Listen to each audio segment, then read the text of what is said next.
So Disney Plus, they got to toot their horn. Ahsoka dropped last week. First 2 episodes dropped of Ahsoka last week. Disney is coming and saying that they got a win on their hands, that they got a hit. Disney is saying that Ahsoka is very popular, and I even think they came with the receipts this time.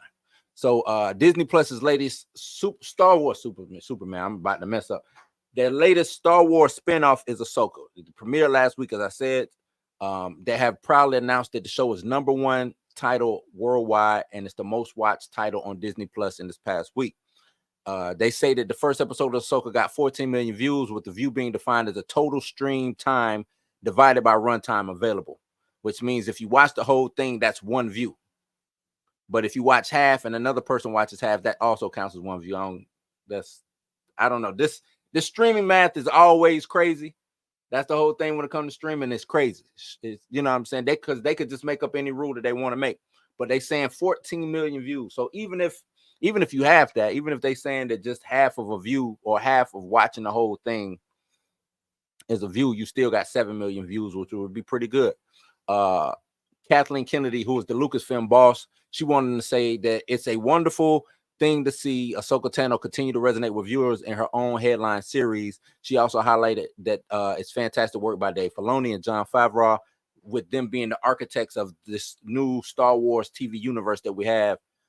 And she goes on to praise the series star, who is Rosario Dawson, who plays the titular character of Ahsoka Tano.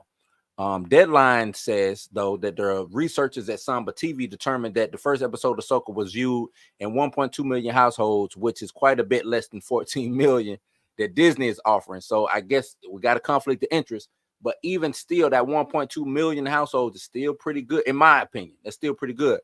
They went on to say that can be explained in a number of ways, including Samba's sample size, the algorithm that they use, and the potential of people rewatching the show, or maybe tons of people just watching only a bit of show, so it adds up to a certain number of views without necessarily increasing the number of households.